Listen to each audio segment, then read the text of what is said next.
Bismillahirrahmanirrahim. Assalamualaikum warahmatullahi wabarakatuh. Alhamdulillahi rabbil alamin. Wa asyhadu an la ilaha illallah wahdahu la syarika lah. Wa asyhadu anna Muhammadan abduhu wa rasuluh. Sallallahu wa sallama alaihi wa ala alihi wa sahbihi ajma'in. Amma ba'd. Kaum muslimin dan muslimat yang semoga dirahmati Allah tabaraka wa ta'ala, alhamdulillah kita kembali dipertemukan oleh Allah tabaraka wa ta'ala di dalam majelis ilmu, di dalam majelis yang ilmiah insyaallah ta'ala. Kita akan membahas kembali atau meneruskan kembali pembahasan kitab Bulughul Maram yang ditulis oleh Al-Hafidh Ibnu Hajar Al-Asqalani Asy-Syafi'i rahimahullahu ta'ala. Alhamdulillah kita telah menjelaskan makna dari muqaddimah atau pembukaan dari kitab yang ditulis oleh Al-Hafidh Ibnu Hajar, yaitu penjelasan makna-makna secara rinci pada pertemuan yang telah lalu. Dan pada akhir pertemuan kemarin kita merencanakan ingin membahas biografi 7 imam yang diistilahkan oleh Al-Hafidh Ibnu Hajar dengan Al-Imam As-Sab'ah atau Al-A'immatu Sab'ah, imam yang 7. Akan tetapi saya lama berpikir, kalau saya bahas biografi 7 imam itu akan memakan waktu yang cukup lama, ya, karena masing-masing imam memiliki keistimewaan, baik orangnya ataupun nanti karya-karyanya. Maka kalau dibahas itu bisa memakan waktu yang cukup lama. Maka akhirnya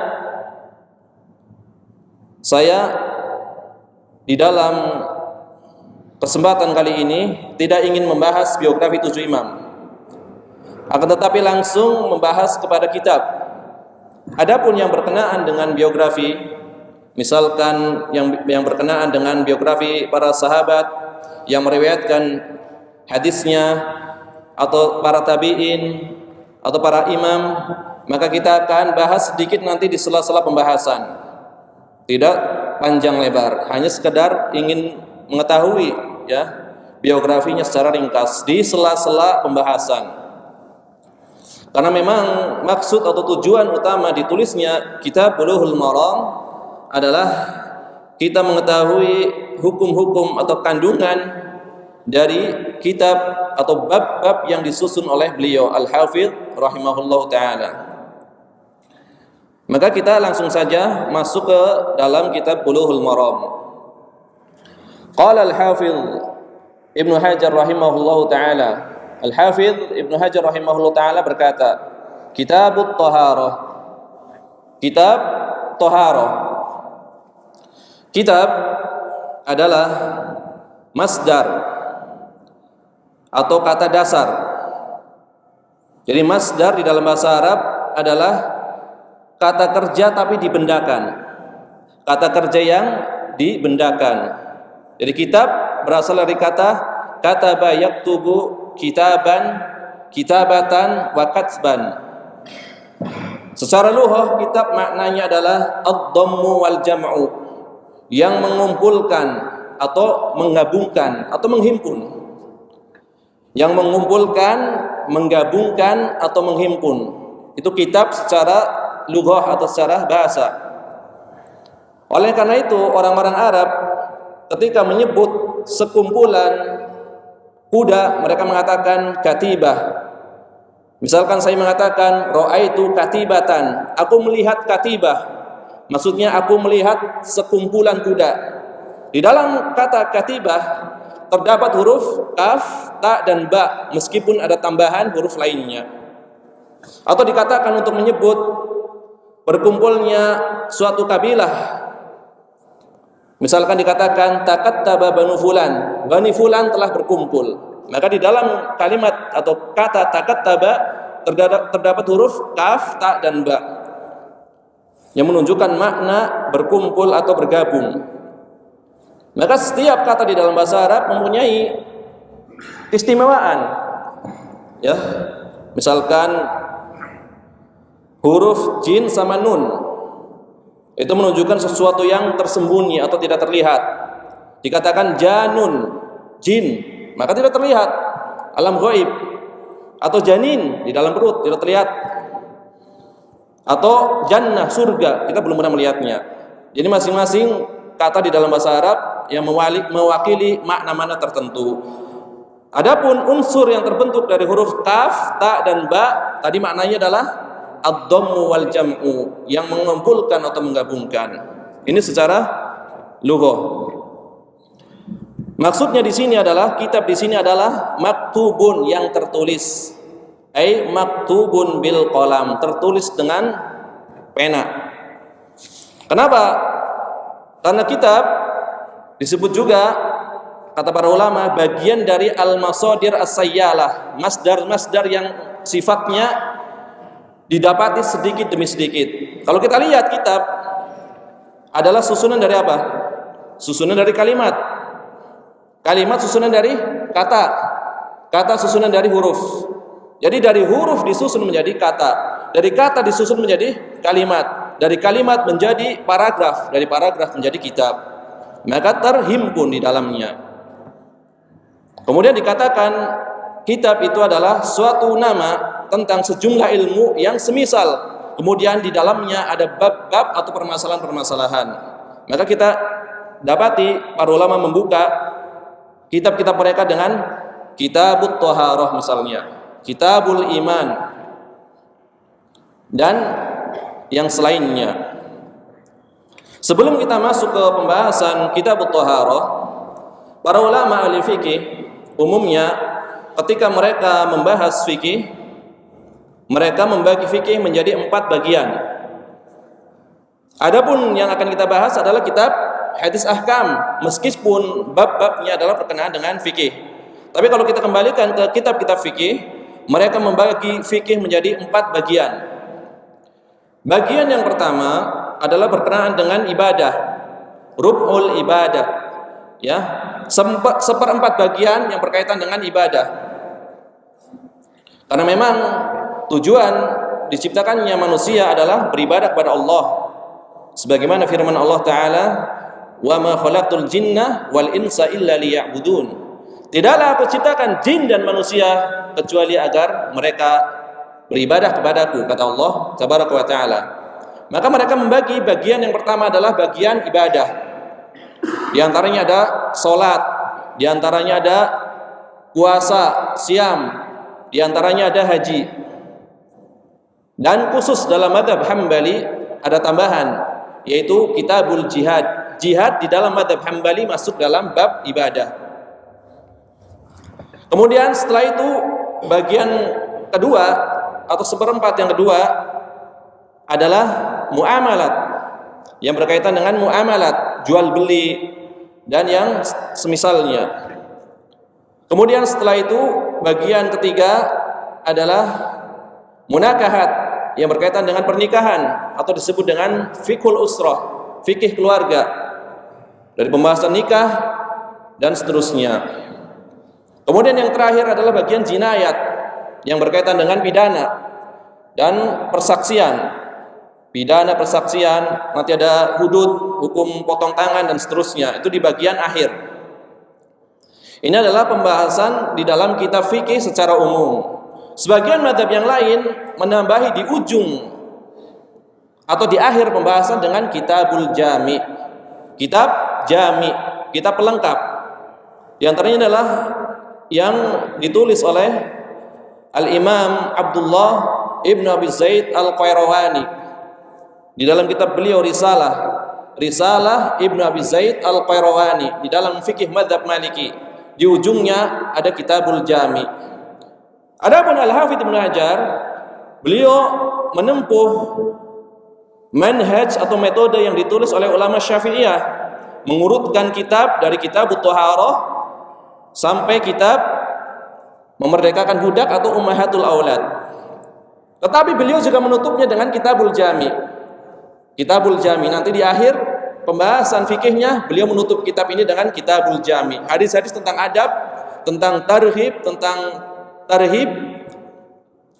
dan yang berkaitan dengan hubungan sama manusia atau hubungan manusia dengan Allah sekaligus hubungan manusia dengan manusia yang lainnya. Kitabul Jami ini meniru metode fikih dari kitab-kitab Malikiyah, karena asal Bulughul Maram ini adalah kitab Al-Ilmam. Kitab Al-Ilmam, kitab Al-Ilmam ditulis oleh Al-Imam Taqiyuddin Ibnu Daqiqil Id, yang beliau asal madhabnya adalah Maliki, kemudian beliau beralih menjadi Syafi'i. Maka metodenya mengikuti metode beliau, yaitu Imam Ibnu Daqiqil Id. Jamaah rahimanillah wa iyyakum, itulah bagian-bagian atau pembahasan-pembahasan yang biasanya terkandung di dalam kitab-kitab fikih, yaitu empat pembahasan: ibadah, kemudian muamalah, kemudian munakahat atau fikul usrah, kemudian jinayat yang keempat. Kitabut Thaharah, Al-Hafidz mengatakan Kitabut Thaharah, kitab Thaharah. Thaharah secara lughah adalah an-nadhafah wan nazahah 'anil aqdar al-hissiyah awil ma'nawiyah. Secara lughah thaharah adalah suci, bersih, murni dari kotoran, baik yang bersifat maknawi ataupun hissi. Hissi artinya indrawi, yang bisa dirasakan dengan panca indera. Jadi thaharah mencakup thaharah maknawiyah dan thaharah hissiyah. Ini secara lughah. Adapun thaharah maknawiyah seperti apa? Thaharah dari kesyirikan. Karena kesyirikan adalah kotoran maknawi. Kemudian akhlak-akhlak yang buruk itu adalah kotoran maknawi, maka perlu disucikan. Ada juga kotoran yang bersifat hissi. Seperti apa? Seperti misalkan air kencing, itu adalah kotoran yang bersifat hissi. Jadi karena ada kotoran yang bersifat maknawi dan ada kotoran yang bersifat hissi, maka dua-duanya ini perlu adanya thaharah. Maka secara lughah thaharah ada secara maknawi, ada secara hissi. Ini adalah pembahasan secara lughah. Adapun secara istilah, kalau saya mengatakan secara istilah, yang saya maksud adalah istilah yang digunakan oleh ulama Hanabilah atau ulama dari madhab Al-Hambali. Kenapa saya menggunakan istilah madhab tertentu? Karena ini untuk menertibkan setiap ada definisi atau istilah yang berkaitan dengan fikih atau hukum-hukum fikih, maka saya menggunakan istilah ulama dari madhab Hambali. Bukan berarti ulama yang lain tidak baik, bukan. Ini untuk menertibkan saja, untuk menertibkan pembelajaran. Soalnya kalau campur-campur nanti akan kacau, tidak tertib.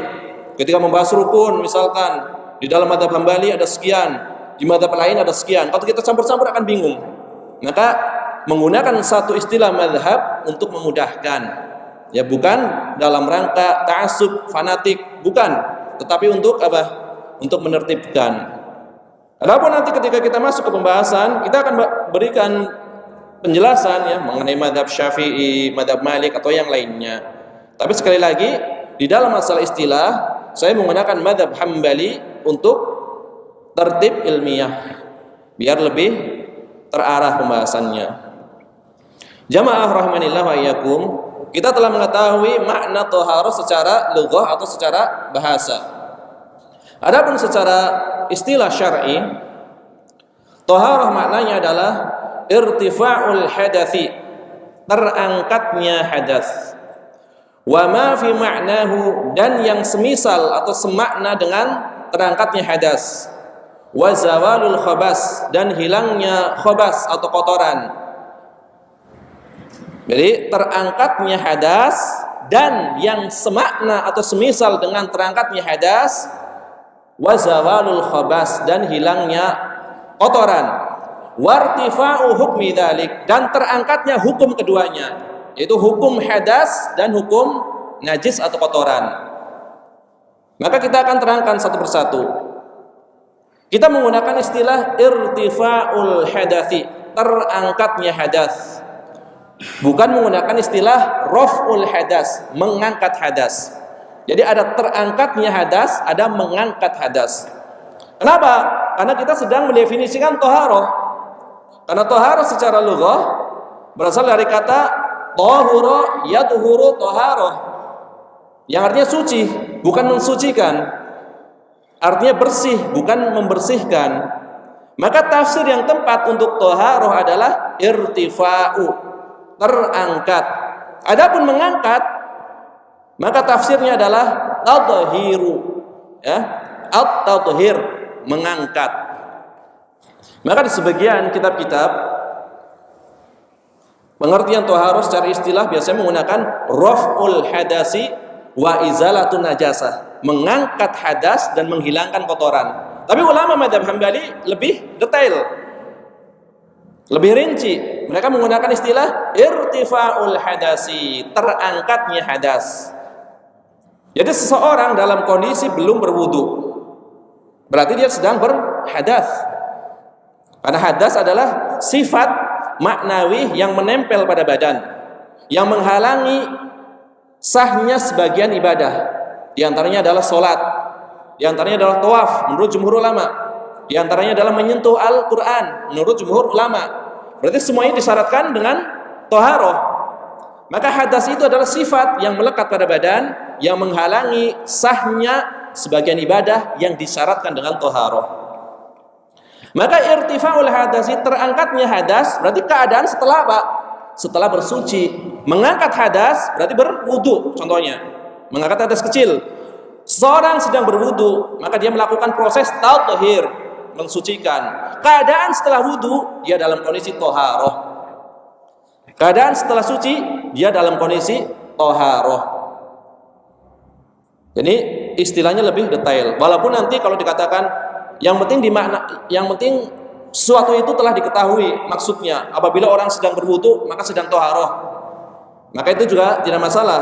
Karena umumnya ulama mutaqaddimin tidak terlalu mempermasalahkan tentang istilah. Cuma kita ingin menertibkan menurut ulama mutaakhirin biar lebih detail antara mengangkat, yaitu prosesnya, dengan hasilnya setelah terangkat.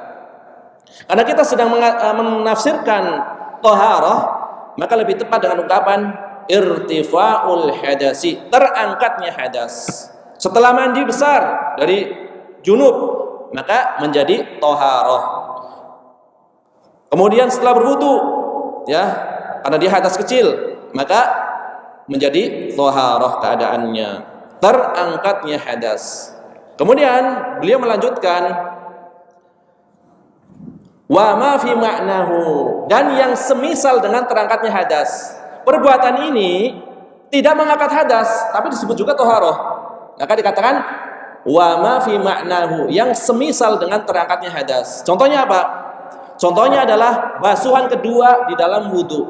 Ketika kita berwudu, membasuh muka, basuhan pertama, maka mengangkat hadas. Kita dalam kondisi apa? Toharoh. Basuhan kedua hukumnya sunnah, tidak mengangkat, tapi disebut juga toharoh. Jadi basuhan kedua, basuhan ketiga, basuhan yang sifatnya sunnah di dalam pembasuh anggota wudu disebut juga toharoh, tapi tidak mengangkat hadas. Maka dikatakan semisal mengangkat hadas. Kemudian apa? Mandi sunnah. Kalau orang dalam kondisi junub, kemudian dia mandi, berarti mandinya wajib. Terangkat hadasnya. Kemudian dia masih dalam kondisi toharoh, mandi lagi, mandi sunnah, maka tidak mengangkat hadas, tapi disebut juga toharoh, dalam kondisi toharoh. Maka wa ma fi ma'nahu, yang semisal dengan terangkatnya hadas. Hadasnya tidak terangkat, tetapi dihukumi sebagai toharoh. Karena tadi sudah terangkat, masa mengangkat lagi? Nah, maka semisal dengan terangkatnya hadas. Begitu juga tayamum. Tayamum menurut jumhur ulama tidak mengangkat hadas, tetapi hanya mubih, perkara yang membolehkan untuk ibadah-ibadah yang disyaratkan dengan sholat. Jadi seorang tidak mendapati air, kemudian dia bertayamum. Ketika bertayamum, dia boleh melakukan sholat.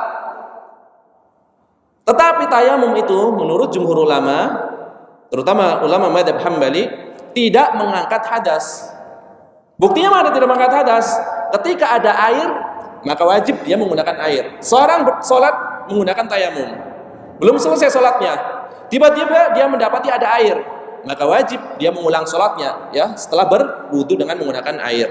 Seandainya tayamum itu mengangkat hadas, tidak perlu menggunakan air, ya. Maka ini semisal dengan terangkatnya hadas.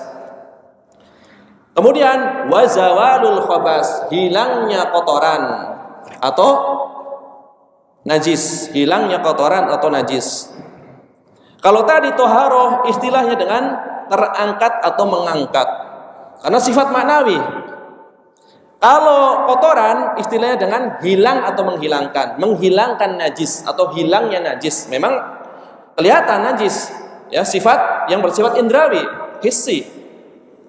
Maka kalau toharoh istilahnya terangkat atau mengangkat. Adapun hadas istilahnya adalah mengangkat atau terangkat. Untuk najis istilahnya adalah hilang atau menghilangkan. Di sini dikatakan zawalul khabas, hilangnya kotoran. Hilangnya kotoran, bukan menghilangkan kotoran. Kenapa? Karena hilangnya kotoran atau menghilangkan kotoran itu berbeda dengan mengangkat hadas. Mengangkat hadas membutuhkan niat. Wudu membutuhkan niat karena babnya adalah melaksanakan perintah. Berbeda dengan menghilangkan kotoran. Menghilangkan kotoran tidak membutuhkan niat. Baik dia hilang sendiri ataupun dihilangkan, maka tidak membutuhkan niat. Seorang meletakkan bajunya yang terkena najis, misalkan di pagar, kemudian turun hujan. Kita tidak niat membersihkan, tapi turun hujan sampai akhirnya bajunya bersih dari najis tersebut. Maka menghilangkan kotoran tidak membutuhkan niat. Adapun mengangkat hadas maka membutuhkan niat. Maka ada raf'ul hadas, ada zawalu al-khabas. Mengangkat hadas, hilangnya khabas. Ini adalah yang berkaitan dengan perbedaan antara hadas dan khabas. Kemudian beliau melanjutkan wartifa'u hukmi dzalik, dan terangkatnya hukum dari hadas dan khabas.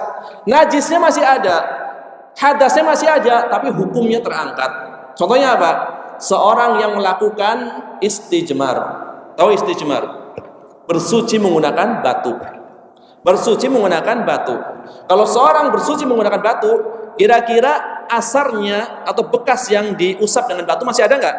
Masih ada. Ya, kadang masih ada sedikit warnanya yang menempel, ada baunya.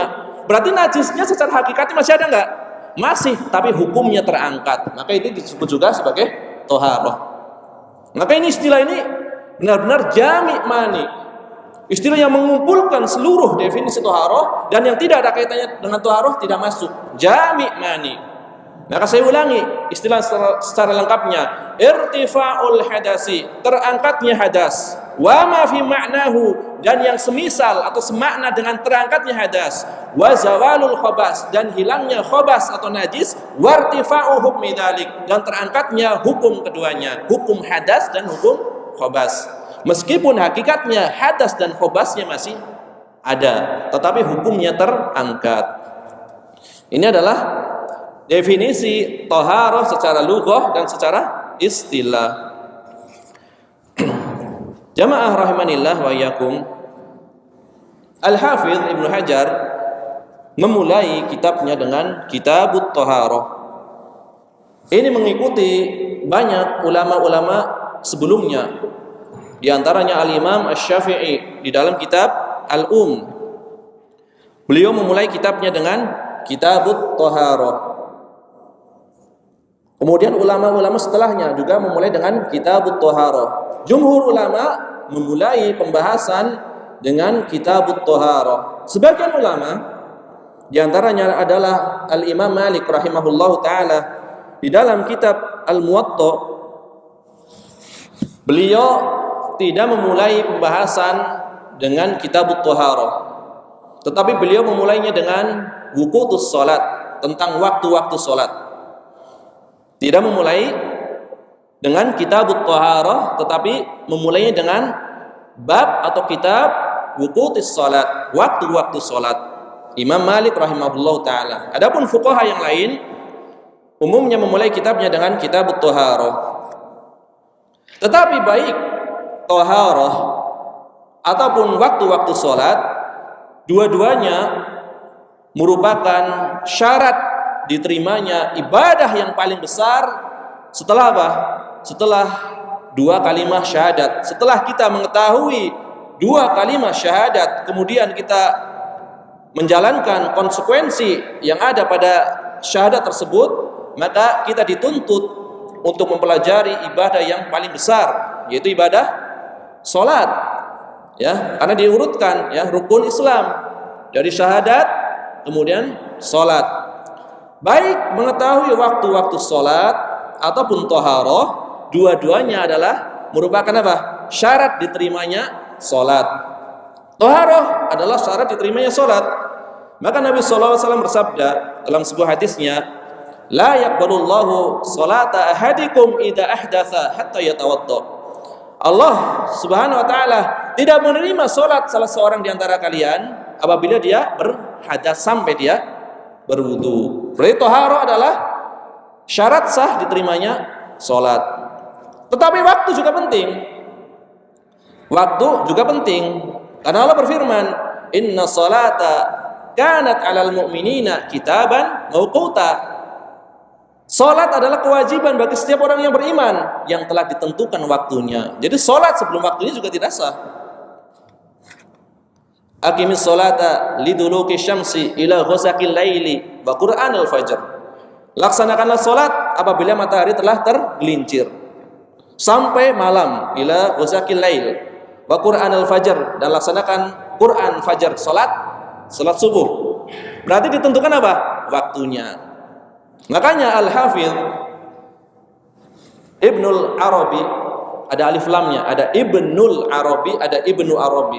Kalau Ibnu Arabi itu tokoh sufi, tokoh tasawuf. Ini alif lam, Ibnul Arabi, seorang fuqaha dari kalangan madhab Malik.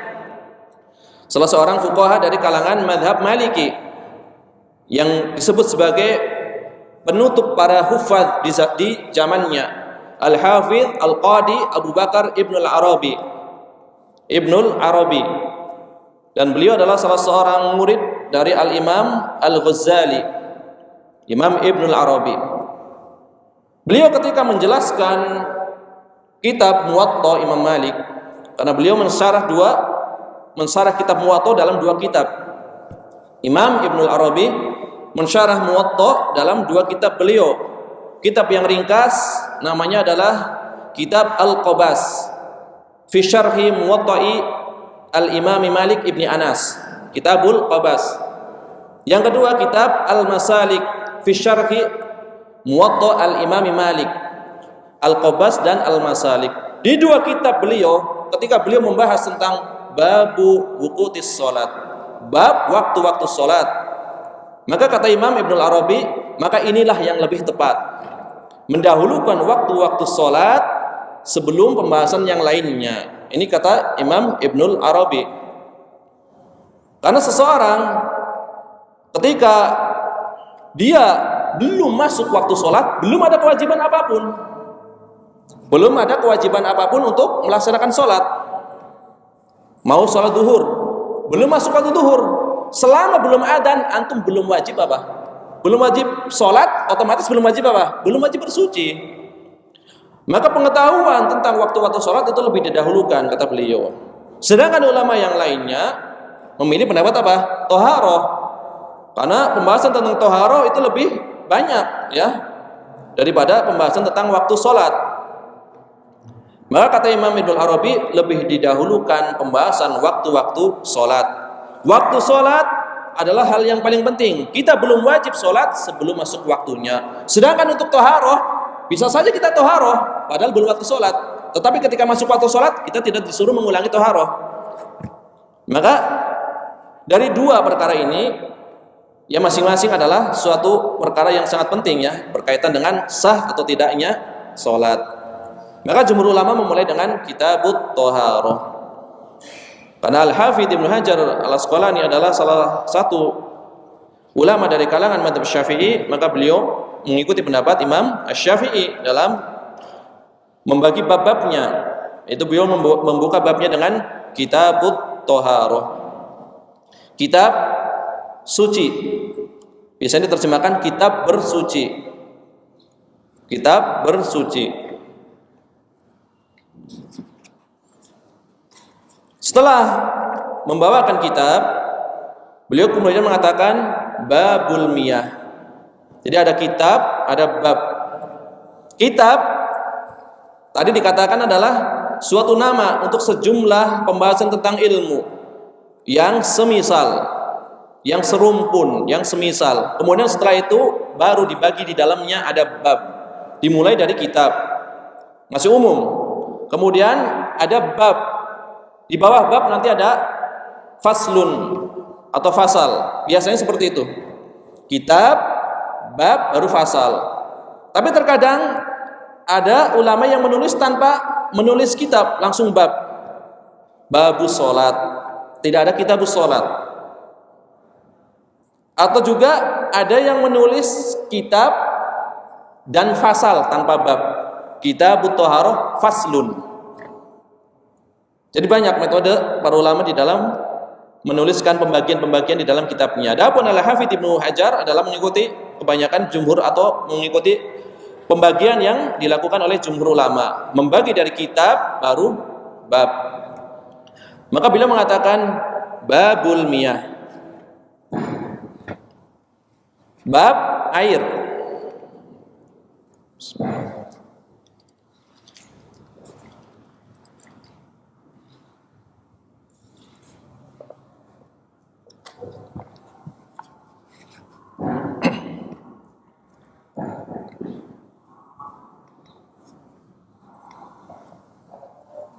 Bab adalah sesuatu yang digunakan untuk masuk atau keluar.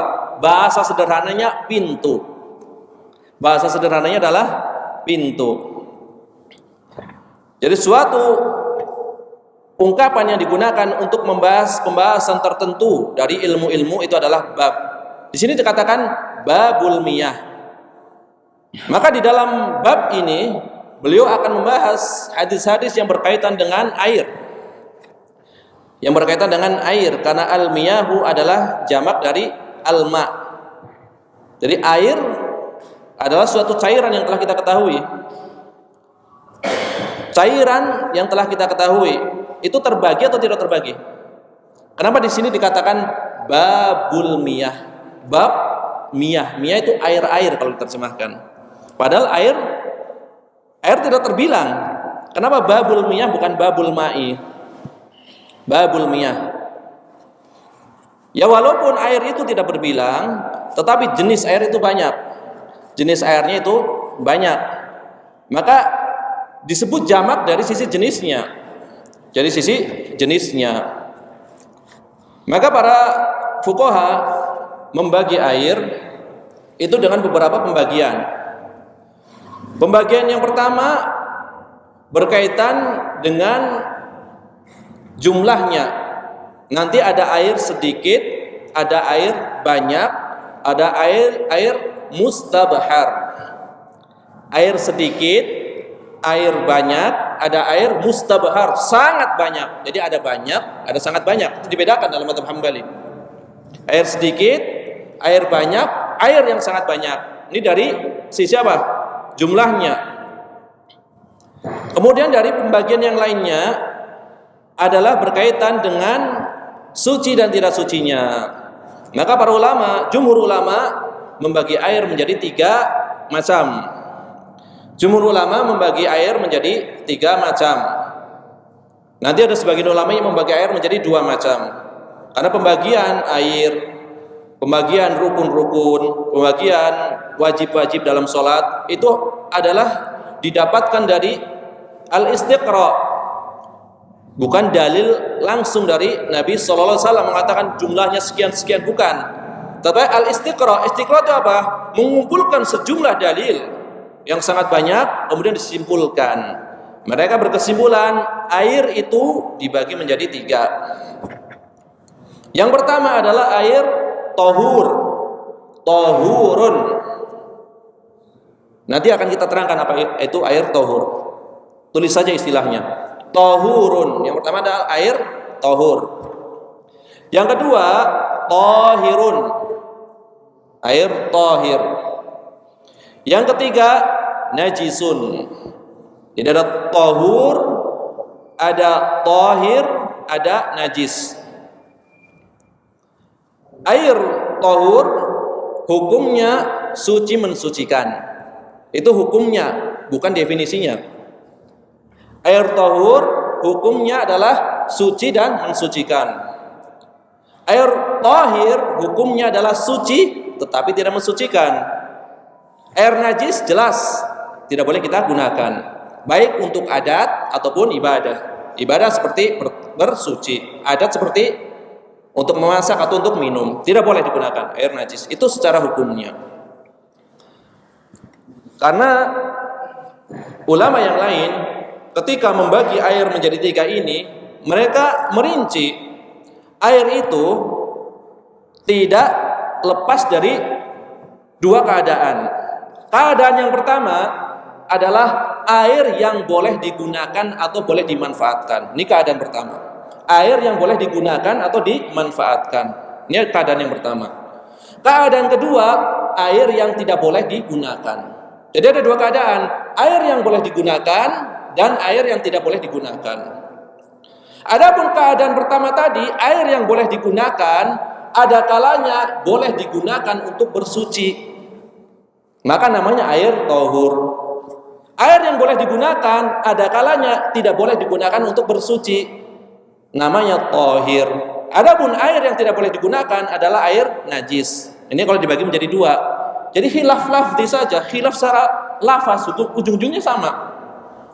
Jadi air yang boleh digunakan dan air yang tidak boleh digunakan. Atau pembagian berikutnya, air yang boleh digunakan untuk bersuci. Ini pertama. Air yang boleh digunakan untuk bersuci.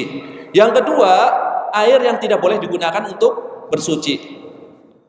Air yang boleh digunakan untuk bersuci, maka air tahur. Air yang tidak boleh digunakan untuk bersuci, ada 2 kemungkinan. Yang pertama, boleh diminum atau enggak.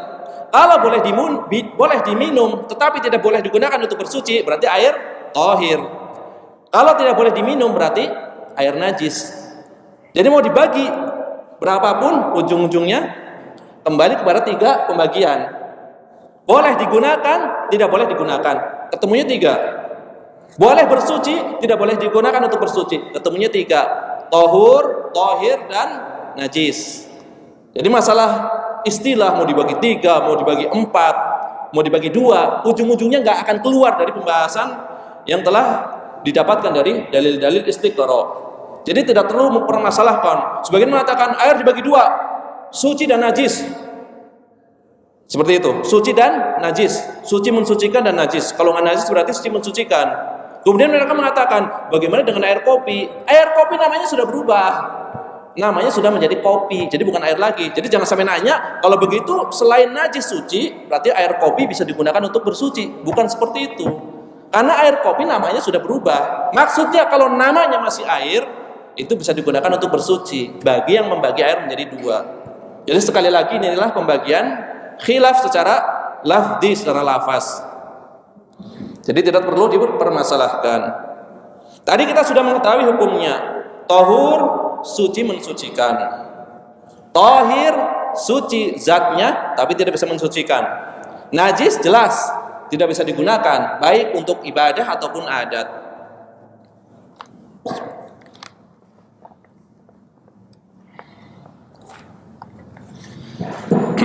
Adapun air tahur secara istilah adalah al-baqi ala khilqatihi, hakikatan au hukman. Jadi air tahur secara istilah adalah air yang sifatnya masih tetap sebagaimana asal air itu diciptakan, secara hakikat ataupun secara hukum.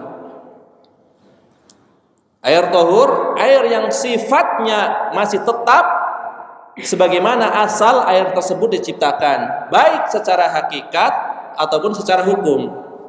Sifatnya tetap secara hakikat. Contohnya apa? Air hujan.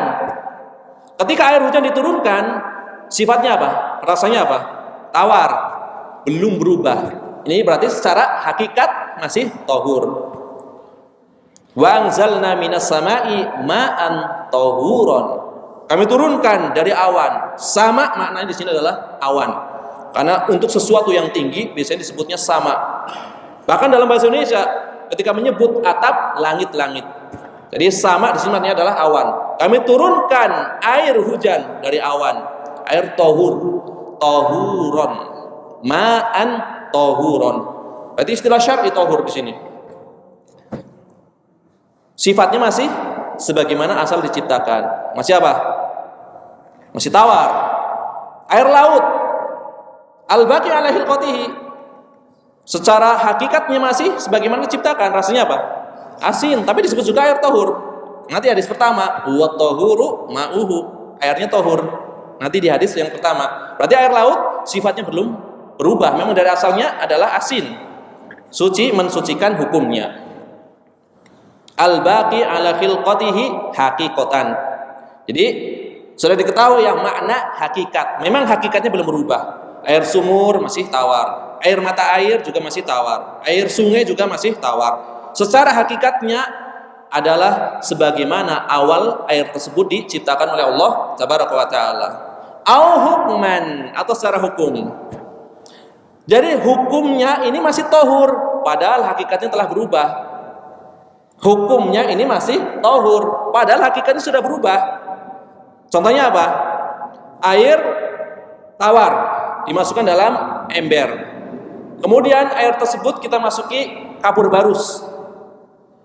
Tentu kapur barus ini menyebabkan air ini sedikit apa? Wangi. Tetapi kapur barus ini tidak menyatu dengan air tersebut. Wangi tetapi tidak menyatu kapur barusnya. Maka ini disebut sebagai air tahur hukman. Suci mensucikan secara hukum walaupun hakikatnya telah berubah. Walaupun nanti dalam madhab air ini adalah air yang makruh kalau ada air yang lainnya. Tapi kemakruhannya tidak menghilangkan sifat tahuriyahnya, suci mensucikannya. Makruh tetapi tetap suci mensucikan. Berarti secara hakikatnya telah berubah. Secara hukum dihukumi tahurun, yaitu suci mensucikan. Karena air tahur di dalam madhab itu dibagi menjadi 4. Air tahur di dalam madhab dibagi menjadi 4. Kita akan menjelaskan agak panjang lebar biar nanti ketika masuk hadis sudah tidak mengulang lagi penjelasan ini. Jadi kita bahas total pembahasan tentang air sebelum masuk ke hadisnya.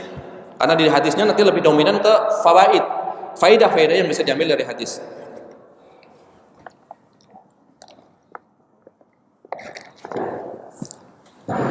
Jadi air tahur tadi sifatnya apa? Suci, mensucikan. Air yang masih pada kondisi sebagaimana dia diciptakan secara hakikat ataupun secara hukum. Kita telah mengetahui apa itu secara hakikat, kita telah mengetahui itu apa itu secara hukum. Maka air tahur dibagi menjadi 4. Yang pertama adalah air tahur. Karena tadi sudah tahu definisinya, maka kita tidak perlu menjelaskan apa itu definisi air tahur. Air tahur yang pertama adalah air tahur muharram, yang haram. Haram digunakan. Secara sifat al-baqi ala khilqatihi, tetapi haram digunakan. Padahal airnya tahur, tetapi haram digunakan. Yaitu air apa? Contohnya adalah air yang diambil dari hasil merampas atau mencuri. Jadi ada air al-baqi ala khilqatihi di suatu ember dicuri oleh seorang. Ini harusnya sifatnya apa nih air ini?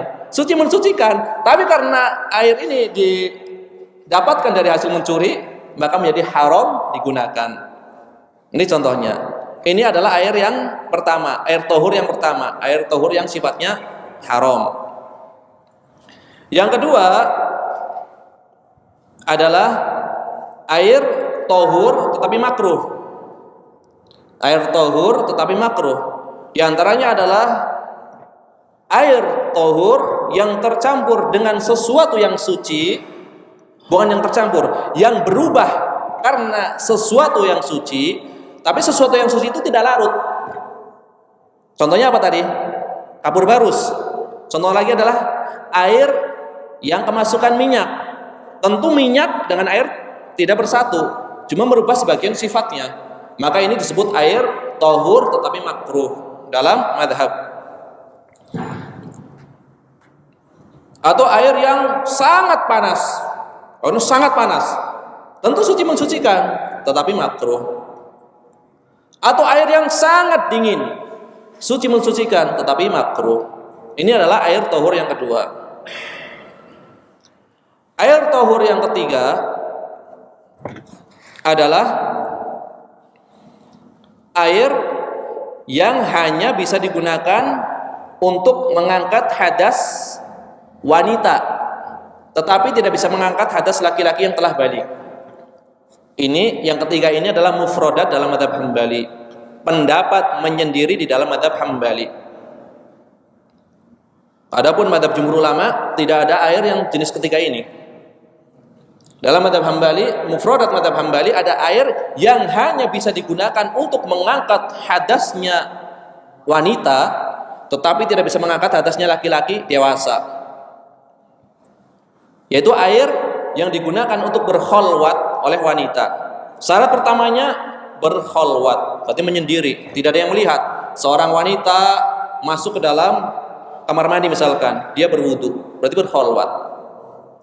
Yang kedua, digunakan untuk mengangkat hadas. Jadi kalau masuk ke kamar mandinya sekedar mencuci kaki, membuang najis, tidak berlaku hukum ini. Pertama digunakan untuk berkholwat, tidak ada yang melihat. Yang kedua, digunakan untuk mengangkat hadas, bukan najis. Kalau mengangkat najis, berarti nggak berlaku hukum ini. Yang ketiga, digunakan untuk mengangkat hadas secara sempurna. Jadi kalau baru masuk muka dan tangan, belum masuk kaki, keluar dilihat oleh orang, maka air ini masih berlaku hukumnya. Jadi harus benar-benar taharohnya sempurna. Yang keempat, airnya sedikit. Jadi kalau airnya banyak, maka tidak berpengaruh terhadap kesucian air tersebut. Nah, air sedikit dan banyak dalam madhab adalah dikatakan kalau sedikit kurang dari 2 kula. Kalau banyak berarti lebih dari 2 kula. Ya, di dalam madhab nanti ada air sedikit, air banyak, air sangat banyak. Itu dibedakan. Nanti hukumnya masing-masing berbeda. Jadi syaratnya apa tadi? Air yang hanya bisa mengangkat hadas wanita.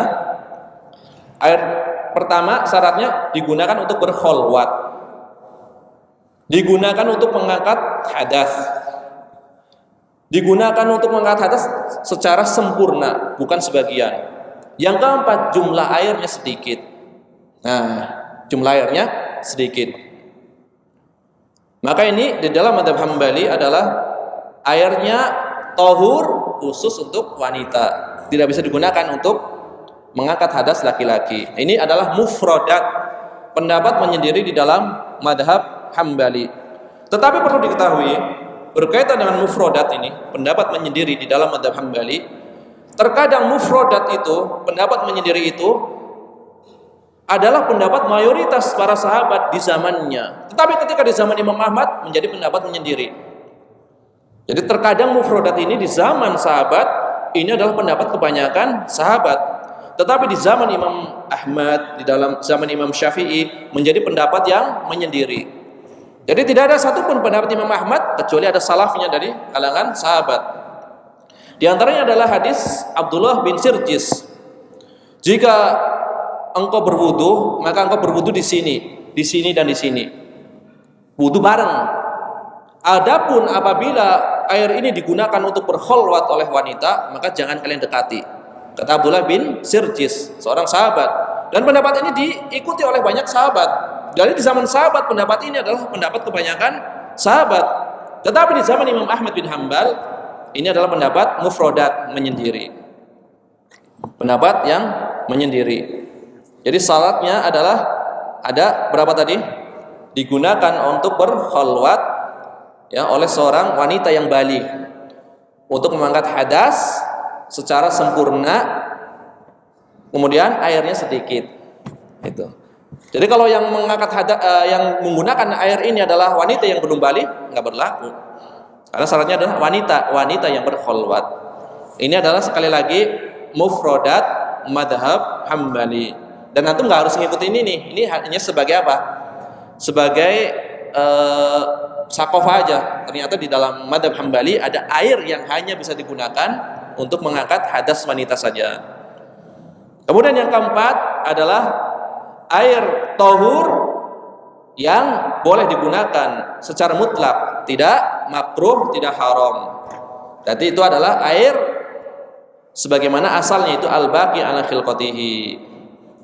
Jadi ada 4 ya, air tohur yang haram, air tohur yang makruh, air tohur yang hanya bisa mengangkat hadas wanita, air tohur yang boleh digunakan secara mutlak, tidak haram, tidak makruh, apalagi hanya untuk mengangkat hadas wanita. Ini adalah 4 pembagian air tohur di dalam madhab Hambali. Kalau kita mau menggunakan pendekatan madhab lain juga banyak lagi. Jadi bercabang-cabang, malah nggak bagus.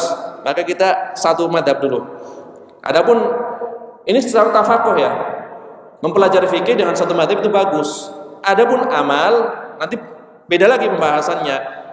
Bertafakuh dengan menggunakan satu madhab itu bagus. Adapun amal nggak harus dengan satu madhab. Jadi ada tafakuh, ada amal. Ini yang perlu dibedakan. Jadi tidak pasti belajar madhab Hambali pasti 100% mengikuti madhab Hambali dalam amal, belum tentu. Ini hanya untuk menertibkan saja sekali lagi. Karena itu hampir seluruh para ulama menggunakan metode seperti ini. Metode Syafi'iyah, metode Hanafiyah, metode Hambaliyah, metode Malikiyah, semuanya menggunakan metode madhab masing-masing. Tetapi ketika beramal, pasti mereka meneliti dalil-dalil, dan umumnya mereka beramal sesuai dalil yang terdekat menurut ijtihad para ulama tersebut. Kemudian air tahir, tadi tohur sudah selesai. Kemudian air yang kedua, air tahir. Tadi hukumnya apa? Suci pada zatnya, tetapi tidak bisa mensucikan. Itu air tahir. Di antara contohnya adalah air yang bercampur dengan sesuatu yang suci. Ini bercampur. Kalau tadi berubah, beda antara berubah dengan bercampur. Bercampur dengan sesuatu yang suci dan merubah sifatnya. Sifat itu ada kalanya dalam rasa, ada kalanya dalam bau, ada kalanya dalam warna. Maka ini menjadi air tahir. Suci tetapi tidak mensucikan. Itu salah satu contohnya. Tidak ada air kita masukkan bahan-bahan yang suci kemudian berubah warnanya. Airnya suci tetapi tidak mensucikan. Atau yang kedua, air tahir itu diantaranya adalah air yang telah digunakan untuk mengangkat hadas, untuk mengangkat hadas atau menghilangkan najis. Mengangkat hadas atau menghilangkan najis dalam kondisi airnya sedikit. Contohnya, ada air sedikit, berarti kurang dari 2 kula, 1 ember. 1 ember. Kemudian kita mencelupkan tangan ini ke ember, ya. Tangan ini digunakan sebagai apa? Sebagai gayungnya. Kemudian setelah itu dicuci. Selama airnya belum menetes, jadi masih mengalir di anggota badan, ini airnya adalah tohur, suci mensucikan. Adapun air yang menetes, suci tetapi tidak bisa mensucikan. Ini disebut air mustakmal. Ini disebut air mustakmal. Tetapi selama proses mengangkat hadas, di sini masih air suci mensucikan. Berarti basuhan keduanya mengangkat hadas nggak? Tidak mengangkat hadas, maka kita pakai basuhan kedua. Airnya terjatuh, suci mensucikan nggak? Suci mensucikan, kan nggak mengangkat hadas, kan tidak mengangkat hadas, karena kan basuhan kedua sunnah hukumnya. Basuhan pertama saja yang mustakmal, basuhan kedua bukan mustakmal. Kan hadasnya sudah terangkat. Jadi basuhan pertama airnya mustakmal, suci, tidak mensucikan meskipun dikumpulkan. Basuhan kedua membasuhnya sunnah. Makanya air yang menetes suci mensucikan hanya saja makruh karena telah digunakan untuk toharo yang sunnah. Berarti yang disisa di bejana ini suci mensucikan enggak? Suci mensucikan karena belum mengangkat hadas, kan tadi mencucinya di luar. Adapun misalkan bejananya 1 liter, misalnya contoh, baru mencelupkan tangan, niat mengangkat hadas, dicuci di sini, menetes ke bejana, padahal baru basuhan pertama, maka air ini menjadi air mustakmal, nggak boleh digunakan, karena mencucinya di bejana. Ini dalam madhab. Adapun dalam madhab Maliki tidak ada air mustakmal, mau pakai berapa kali pun tetap suci mensucikan. Dalam madhab Maliki nanti ada pembahasannya di dalam hadis Abu Sa'id Al-Khudri.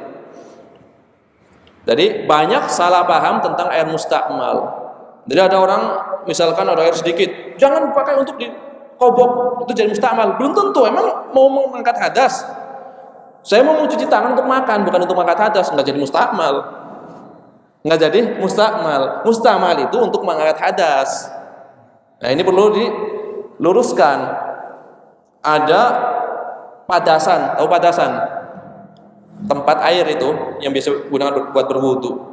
Misalkan nggak ada tutupnya, diisi dengan ember, dipegang dengan tangan, ditutup dengan tangan, langsung jangan dipegang dengan tangan, mustakmal kan airnya kurang dari 2 kula. Ini salah paham, sangat salah paham. Di dalam mazhab Syafi'i juga sama. Dalam mazhab Syafi'i itu bukan mustakmal, bukan. Mustakmal adalah air sedikit yang digunakan untuk mengangkat hadas atau menghilangkan najis. Berarti mengangkat hadas. Kalau bukan untuk mengangkat hadas, ada air 1 liter, dia udah berwudu, dia sudah berwudu, wudu lagi, berarti kan nggak mengangkat hadas. Ini airnya bukan mustakmal, boleh dipakai lagi nanti, cuma makruh karena digunakan untuk bersuci yang sunnah. Jadi ini air mustakmal ini perlu diluruskan, ya perlu dipopulerkan itu. Apa itu air mustakmal? Jangan sampai salah paham. Ya sekedar menciduk mustakmal itu nggak boleh digunakan untuk berwudu. Ini banyak sekali kasusnya. Ya di kampung misalkan ada orang ngambil air menggunakan timba, berwudu di situ, langsung nggak boleh berwudu seperti itu. Itu kurang dari 2 kula, berarti mustakmal. Padahal mustakmal ada air yang digunakan untuk mengangkat sesuatu yang ya hadas yang menempel pada badan. Itu bersuci yang wajib. Menjadikan tangan sebagai gayung nggak masalah. 1 di sini, cuci di sini. Yang keduanya bebas. Tangan, kemudian apalagi kaki misalkan, ambil lagi, cuci dulu. Yang keduanya dan ketiganya bebas. Ini bukan air mustakmal. Ya, jadi bukan masalah dikobok atau tidak dikoboknya, tapi digunakan untuk membasuh apa dulu? Membasuh sesuatu yang wajib atau yang sunnah. Ya, ini insya Allah paham ya, air mustakmal ini. Jadi jangan sampai ada istilah lagi, jangan dikobok lagi. Koboknya untuk yang mana dulu? Ini air hukumnya tadi apa, air mustakmal hukumnya suci tetapi tidak mensucikan, itu air mustakmal. Berarti kalau airnya banyak jadi mustakmal nggak? Tidak mustakmal, kan tadi disyaratkan airnya sedikit. Kalau airnya lebih dari 2 kula mau dikobok juga nggak masalah. Ya, air yang banyak. Kemudian yang ketiga tadi air najis, tidak boleh digunakan untuk adat ataupun ibadah kecuali darurat. Adat contohnya untuk minum, contohnya untuk memasak. Ibadah contohnya untuk berwudu, untuk mandi wajib, tidak boleh digunakan air najis kecuali darurat. Darurat, sesuatu yang darurat. Kalau tidak menggunakan air najis tersebut, orang itu akan sangat kesulitan misalkan, itu baru boleh digunakan. Biasanya berkaitan dengan nyawa, ya. Darurat biasanya berkaitan dengan nyawa, baru boleh digunakan. Ini adalah 3 pembagian air menurut jumhur ulama: air tohur, air tohir, dan air najis.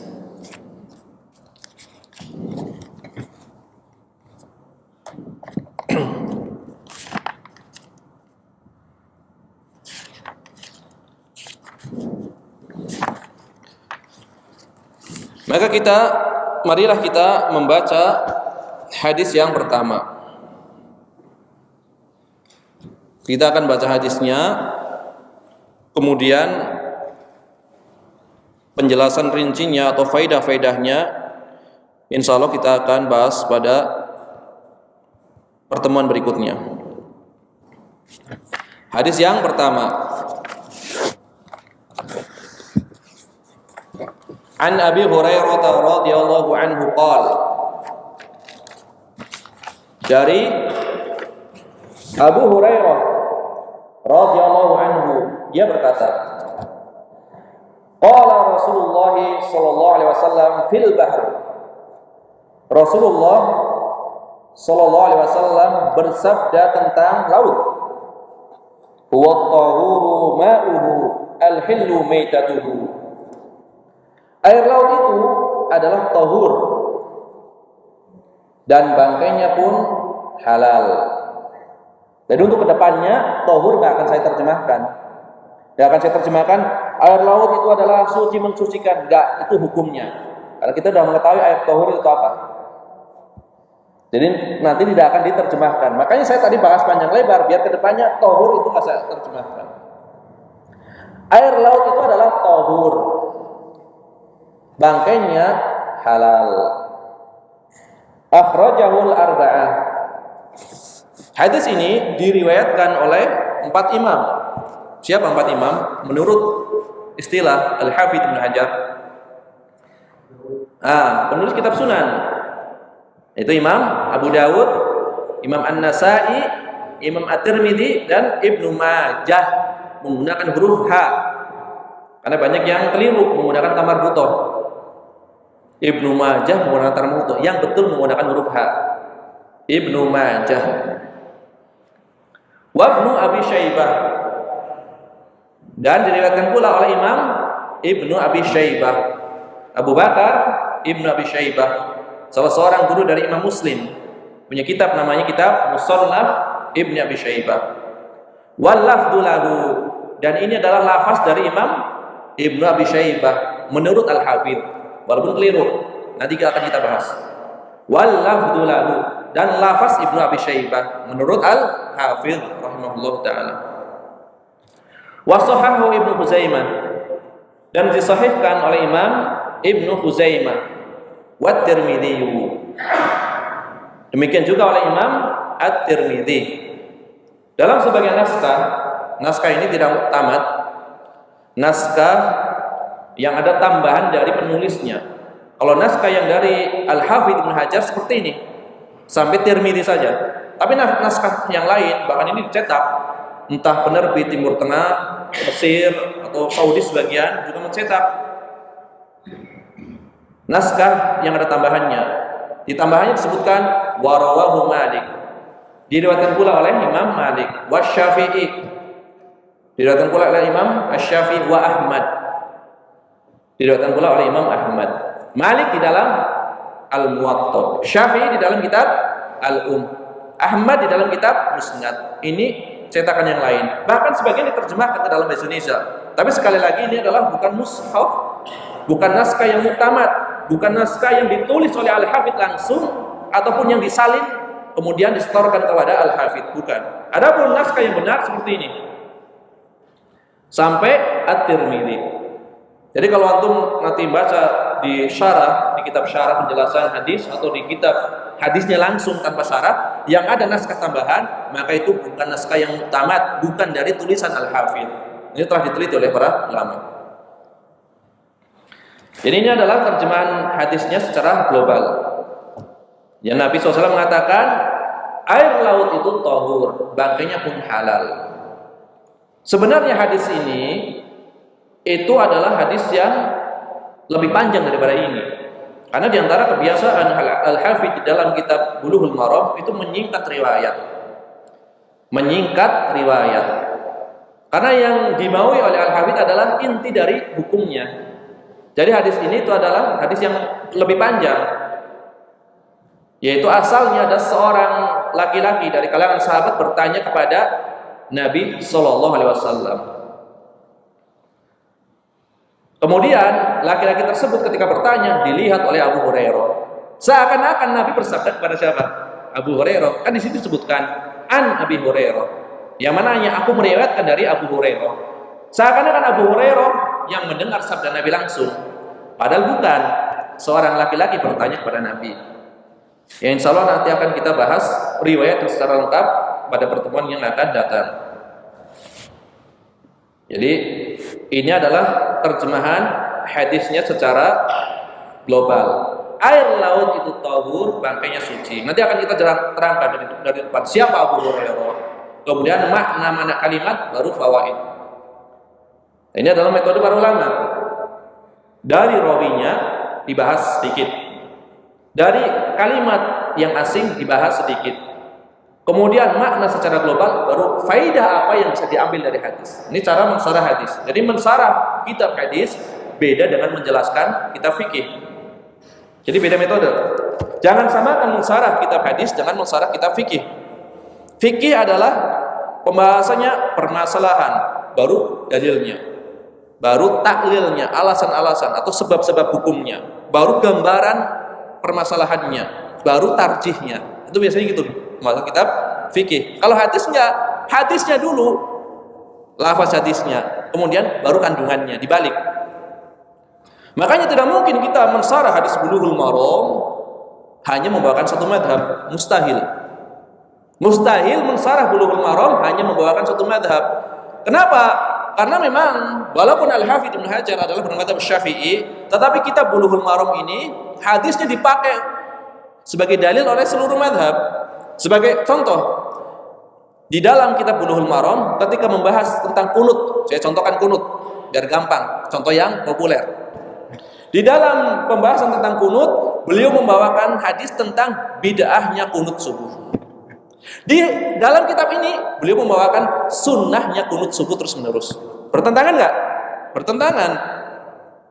Kemudian di dalam kitab ini beliau mengatakan atau membawakan hadis sunnahnya kunut hanya untuk nazilah. Beliau juga membawakan di dalam hadis ini sunnahnya kunut witir.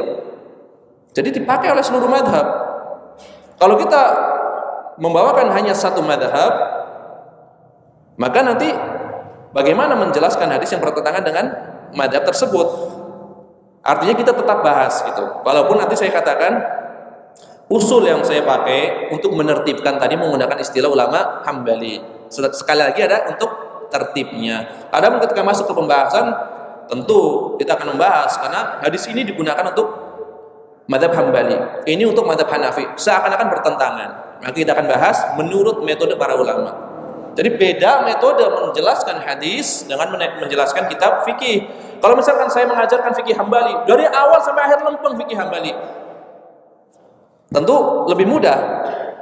Karena memang masail yang dibahas tentu mudah, tapi kitab hadis tidak bisa seperti itu. Ini adalah dicontohkan oleh Imam Ibnu Daqiqil Id. Jadi Imam Ibnu Daqiqil Id ketika mensarah hadis, beliau kitab syarahnya kebanyakan adalah syarah hadis. Beliau mensarah kitab Al-Ilmam dengan syarah yang belum ada syarah yang semisal kata para ulama. Sayangnya tidak selesai. Jadi Al-Ilmam asal dari kitab Bulughul Maram. Al-Ilmam bi ahaditsil ahkam, sebuah kitab yang ditulis menjelaskan atau berisi hadis-hadis ahkam. Seperti Bulughul Maram susunannya, hanya riwayatnya tidak disingkat. Riwayatnya tidak disingkat. Adapun Al-Hafidz meringkas kitab Al-Ilmam, tapi dengan metode apa? Metode membawakan syawahidnya saja, diringkas dan disingkat hadisnya. Riwayatnya disingkat. Tetapi beliau pun membawakan tambahan hadis yang tidak dibawakan oleh Al-Imam Ibnu Daqiqil Id. Di kitab Al-Ilmam diringkas, yang tidak ada di Al-Ilmam ditambah oleh Imam Ibnu Hajar. Tapi tetap metodenya adalah metode membawakan syawahidnya saja. Nah, kitab Al-Ilmam tersebut yang ditulis oleh Al-Hafidz Ibnu Daqiqil Id adalah ringkasan dari kitab beliau sebelumnya, yaitu kitab Al-Imam. Jadi kitab Al-Imam kalau sampai semua kepada kita itu sekitar 20 jilid. Kalau sampai kepada kita. Tapi para ulama mengatakan di zaman beliau banyak orang yang hasad kepada beliau, dicuri kitabnya, dibuang. Curi kitabnya dibuang, tinggal tersisa 4 jilid. 4 jilid sampai kepada kita. dari 20 jilidan. Isinya apa? Membawakan hadis dengan jalur-jalurnya tanpa syarah. Jadi hadis ini, jalur-jalur hadisnya ini dibawakan semua. Tapi nggak ada penjelasannya. Sampai kepada kita berapa? 4 jilid. Sekarang dicetak 4 jilid yang sampai kepada kita. Kemudian karena sangat panjang, tentu kesulitan para siswa untuk menghafalnya. Maka beliau ringkas kitab yang panjang tersebut menjadi kitab Al-Ilmam, seperti Bulughul Maram. Ukurannya kecil, hanya 1 jilid. Kitab Al-Ilmam. Setelah diringkas, menjadi mudah dihafal. Menjadi mudah dihafal. Ada cuma 1 jilid. Bahkan Syekh Albani itu merasa heran.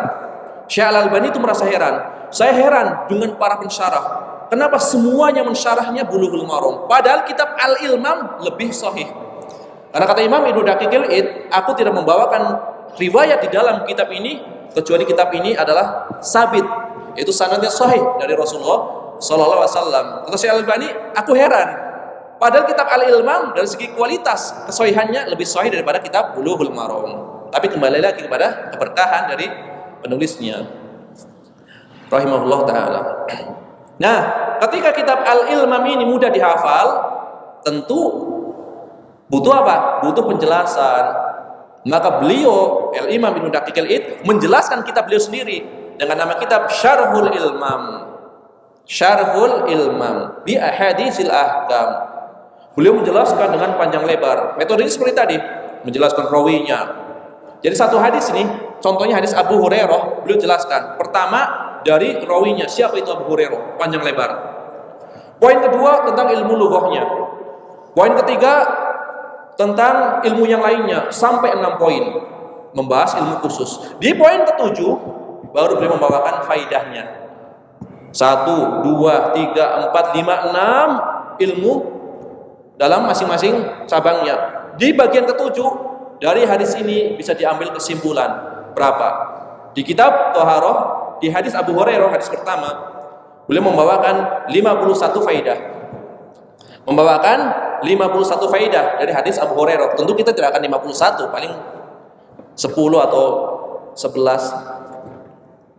Karena sangat banyak faidah dari hadis Abu Hurairah. Jadi Imam Ibnu Daqiqil Id membawakan berapa faidahnya? 51 faidah di bagian ketujuhnya. Jadi 6 bagian sudah dibahas, baru bagian ketujuh faidahnya apa? 51 faidah.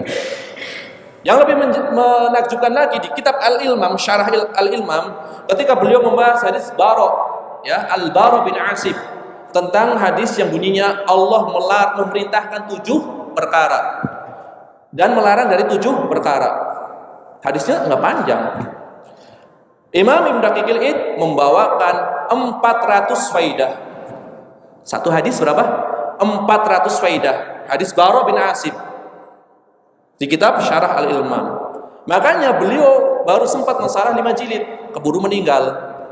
5 jilid yang disarah berapa hadisnya? Dari 1000 lebih. Beliau baru mensyarah 57 hadis. 57 hadis dari ribuan hadis. Dari 1000 hadis lebih baru 57 hadis. Ya, karena hadis baru aja 400 faidah. Ini menunjukkan bahwasanya ilmu di dalam Islam sangat luas, ya. Satu hadis saja 400 faidah. Dan tertulis. Jadi bukan hanya cerita, kitabnya ada tertulis. Bisa dibeli. Ya, sekarang dicetak berapa? 5 jilid. Syarhul Imam Libni Daqiqil Id, ya, Al-Maliki Asy-Syafi'i. Imam Ibnu Daqiqil Id. Maka insyaallah pada pertemuan yang akan datang kita mengikuti metode beliau, tetapi bukan panjang lebar. Rawinya, kemudian faidahnya, gitu aja. Karena maksud dari Ibnu Hajar adalah seorang mengetahui kandungan dari hadis. Jadi fiqhul hadis. Ya, karena ini metode di dalam mensyarah hadis. Ya, bukan membahas masail yang banyak sebagaimana kitab fikih. Ya, demikianlah yang bisa disampaikan pada pertemuan kali ini. Mudah-mudahan Allah tabaraka wa taala senantiasa memberikan taufiknya kepada kita agar kita senantiasa bisa beramal sesuai dengan yang Allah ridhoi. Kita tutup dengan doa kafaratul majelis. Subhanakallahumma bihamdika asyhadu an la ilaha illa anta astaghfiruka wa atubu ilaik. Wassallallahu wasallam ala nabiyyina Muhammad wa ala alihi washabihi ajma'in wa akhiru da'wana anil hamdulillahi rabbil alamin. Wassalamu alaikum warahmatullahi wabarakatuh.